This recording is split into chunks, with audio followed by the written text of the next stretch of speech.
സാധാരണ നടുവേദന അല്ലെങ്കിൽ കോക്സിഡേനിയ നമ്മളിരിക്കുന്ന ഭാഗത്തുള്ള വേദന അതൊക്കെ നമ്മൾ പലപ്പോഴും നിസ്സാരമായിട്ട് കണക്കാക്കാറുണ്ട്. അല്ലെങ്കിൽ ആരെങ്കിലും ഇത് കാണിച്ചാലും അതിന് വേണ്ടത്ര അറ്റൻഷൻ കിട്ടാതെ വരാം.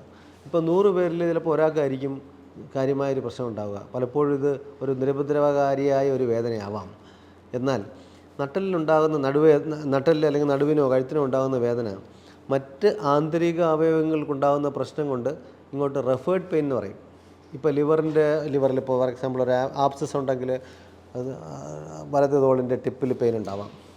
അതുപോലെ തന്നെ പാൻക്രിയാസിന് പ്രശ്നമുണ്ടെങ്കിൽ അല്ലെങ്കിൽ ഹാർട്ടിന് പ്രശ്നമുണ്ടെങ്കിൽ അയോർട്ടിക് അന്യൂറിസമോ അങ്ങനെയുള്ള പല കാര്യങ്ങൾ കൊണ്ടും ബാക്ക് പെയിനായിട്ട് റെഫേർഡ് പെയിനായിട്ട് വരാം ബാക്ക് പെയിൻ.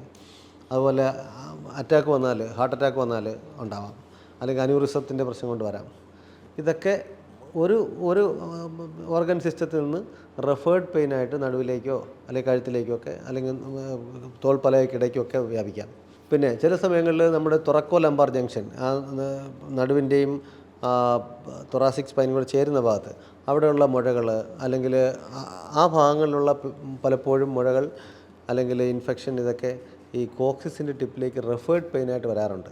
പലപ്പോഴും നമ്മൾ നിസ്സാരമായി തള്ളിക്കളയുമെങ്കിലും അതിലേറ്റവും നല്ലത് ഇപ്പോൾ ഒരു സിവിയർ പെയിൻ, അത് കാര്യമായ വേദനയുണ്ട്, അത് ബുദ്ധിമുട്ടുണ്ടാക്കുന്നുണ്ടെങ്കിൽ സാധാ ഒരു കോഴ്സ് മരുന്ന് കഴിച്ചിട്ടും കുറയുന്നില്ല എന്നുണ്ടെങ്കിൽ ഏറ്റവും നല്ലത് എത്രയും പെട്ടെന്ന് അത് വേണ്ട പരിശോധനകൾ എക്സ്റേ, MRI തുടങ്ങിയ പരിശോധന നടത്തുകയാണ്. പലപ്പോഴും നമ്മൾ ഈ പരിശോധനകൾ നടത്തുന്നതിൽ നിന്ന് ഒഴിഞ്ഞു മാറാറാണ് പതിവ്. ഇപ്പോൾ എക്സ്റേ എടുക്കുന്നതിനോ CT എടുക്കുന്നതിനോ നമുക്ക് റേഡിയേഷൻ ഉണ്ട്. പക്ഷേ MRI വളരെ സേഫായിട്ടുള്ള ഇതുവരെ പ്രത്യേകിച്ച് MRI എടുക്കുന്നതുകൊണ്ട് എന്തെങ്കിലും കുഴപ്പമുള്ളതായി കണ്ടുപിടിച്ചിട്ടില്ല. എന്നാലും ഫസ്റ്റ് ട്രൈമസ്റ്റർ പ്രഗ്നൻസിയിൽ മാത്രമാണ് MRI അവോയ്ഡ് ചെയ്യാറുള്ളത്. ബാക്കിയുള്ള സമയത്തൊക്കെ നമുക്ക് MRI ചെയ്യാം. അപ്പോൾ എന്തെങ്കിലും നട്ടലിനകത്തുള്ള സുഷുമ്നയ്ക്കകത്തുള്ള മുഴകളോ അല്ലെങ്കിൽ ഇൻഫെക്ഷനോ തുടങ്ങിയ എന്തെങ്കിലും കാര്യങ്ങളുണ്ടെങ്കിൽ നമുക്ക് കൃത്യമായിട്ട് MRI ചെയ്ത് കണ്ടുപിടിക്കാവുന്നതാണ്. അതിനാൽ എന്തെങ്കിലും മാറാത്ത വേദനയുണ്ടെങ്കിൽ എത്രയും ചെറിയ കോഴ്സ് മരുന്നോ അല്ലെങ്കിൽ അതിനുള്ള ചികിത്സയോ ചെയ്തിട്ട് മാറുന്നില്ലെങ്കിൽ അത് പരിശോധനകൾ ചെയ്ത് ഒന്നുമില്ലെന്ന് ഉറപ്പാക്കുന്നതാണ് നല്ലത്. കാരണം നമ്മളത് വെച്ചുകൊണ്ടിരുന്നാൽ പിന്നീട് അസുഖം ഡിറ്റക്റ്റ് ചെയ്താൽ ആ ചികിത്സിക്കാനുള്ള പ്രഷ്യസ് ടൈം നഷ്ടപ്പെടും. മാത്രമല്ല ഇപ്പോൾ ഒരാഴ്ചയ്ക്കുള്ളിൽ തന്നെ നമുക്കത് പ്രശ്നങ്ങളില്ലയെന്ന് മനസ്സിലാക്കാൻ സാധിച്ചാൽ പിന്നെ നമുക്ക് അത്ര അർഹിക്കുന്ന ഇമ്പോർട്ടൻസ് കൊടുത്താൽ മതി. ചിലവും കുറവാണ്, നമ്മുടെ സഫറിങ്ങും കുറവായിരിക്കും. ക്രോണിക് ബാക്ക് പെയിൻ എന്ന് പറയുമ്പോൾ വളരെ നാൾ നീണ്ടു നിൽക്കുന്ന ബാക്ക് പെയിൻ എന്നാണ് ഉദ്ദേശിക്കുന്നത്. അക്യൂട്ട് ബാക്ക് പെയിൻ എന്ന് പറയുമ്പോൾ ഒരു ചെറിയ പീരീഡിൽ പെട്ടെന്നുണ്ടാകുന്ന back pain acute onset back pain എന്ന് പറയാം. അപ്പോൾ ഈ ക്രോണിക് ബാക്ക് പെയിന് ഒരുപാട് കാരണങ്ങളുണ്ടാവാം.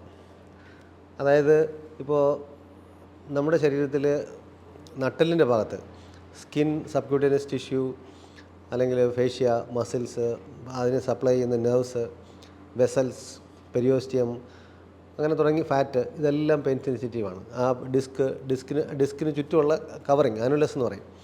ഡിസ്ക് പ്രോപ്പർ മാത്രമാണ് പെയിൻ സെൻസിറ്റീവ് അല്ലാത്തത്. പക്ഷേ ആ ഡിസ്കിലുള്ള ജെല്ലി പോലുള്ള മെറ്റീരിയൽ വീണാൽ അത് ഇൻഫ്ലമേഷൻ ഉണ്ടാക്കിയിട്ട് പെയിൻ ഉണ്ടാക്കാം. അപ്പോൾ ഇത് സ്ഥിരമായി ഇത് മൂലം ബാക്കിൽ പെയിൻ ഉണ്ടാകുന്നതിനാണ് ക്രോണിക് ബാക്ക് പെയിൻ എന്ന് പറയുക. അപ്പോൾ ക്രോണിക് ബാക്ക് പെയിൻ ഉണ്ടാകാനുള്ള ഒരു കാരണം, ഒന്ന് ഈ ഡിസ്ക് തേയ്മാനം വന്നു കഴിഞ്ഞാൽ ഡിസ്കിന് ഡീജനറേഷൻ, അതായത് ഡിസ്കിന് നമ്മുടെ ശരീരത്തിലെ ഏറ്റവും വലിയ എവാസ്കുലർ സ്ട്രക്ചർ, അതായത് ഒട്ടും രക്തയോട്ടം ഇല്ലാത്ത ടിഷ്യൂ ആണ് ഡിസ്ക്. അതിന് ജനറ്റിക്കലി മീഡിയേറ്റഡ് ആയിട്ടുള്ള പ്രശ്നങ്ങൾ കാരണം സർക്കുലേഷൻ ഇല്ലാതെ വരികയും ചെയ്യുമ്പോഴാണ് അത് ഡീജനറേഷൻ വരുന്നത്. അപ്പോൾ അതിങ്ങനെ ഡീജനറേറ്റ് ചെയ്താൽ രണ്ട് ചുടുകട്ടയുടെ ഇടയ്ക്ക് കുറച്ച് സിമൻറ്റ് വെച്ചേക്കുന്ന പോലെയാണ് അത്. ആ ഡിസ്ക് സിമൻറ്റ് ഇളകി പോയി കഴിഞ്ഞാൽ ചുടുകട്ട തമ്മിലൊരു ടോഗ്ലിംഗ് ഉണ്ടാവും. ആ ഇൻസ്റ്റെബിലിറ്റി അവ തമ്മിൽ അതിൻ്റെ പുറകിൽ കണക്ട് ചെയ്തിരിക്കുന്ന സന്ധികൾക്ക് ഇളക്കം തട്ടുന്നതിനും എളുപ്പം തേയ്മാനം വരുന്നതിനും സ്ഥിരമായി ബാക്ക് പെയിൻ ഉണ്ടാകുന്നതിനും കാരണമാവാം. അപ്പോൾ അത് കൂടാതെ ഈ കണ്ണുകൾ തമ്മിൽ ഒരു ഫങ്ഷണൽ സ്പൈനൽ യൂണിറ്റ് എന്ന് പറഞ്ഞാൽ രണ്ട് വെർട്ടിബ്ര, അതിനിടയ്ക്കുള്ള ഡിസ്ക്, അത് തമ്മിൽ യോജിക്കുന്ന സന്ധി, ചുറ്റുമുള്ള പേശികൾ ഒഴിച്ച് മസിൽസ് ഒഴിച്ച് ബോൺ, ഡിസ്ക്, ഈ ലിഗമെൻറ്റ്സ് ഇതെല്ലാം ചേർന്നതാണ് ഫങ്ഷണൽ സ്പൈനൽ യൂണിറ്റ്. അതിൽ പേശികൾ വരില്ല.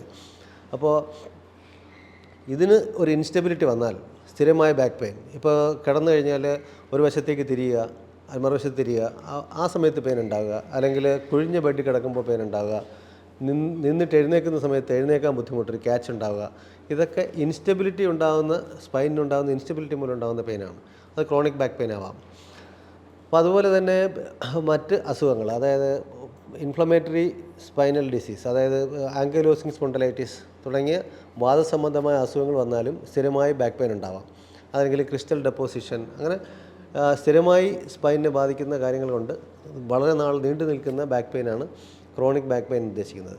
ഇത് വേണ്ട രീതിയിൽ ഇവാലുവേഷൻ ചെയ്യണം. എക്സ്റേ എടുക്കണം, MRI എടുക്കണം, മറ്റ് ബ്ലഡ് ടെസ്റ്റുകൾ വേണ്ടി വരും. ഇതെല്ലാം ചെയ്ത് അതിന് ചികിത്സിച്ച് പരിചയമുള്ള ഒരു ഡോക്ടറെ കൊണ്ട് ചികിത്സിപ്പിക്കുകയാണ് അത്യാവശ്യം.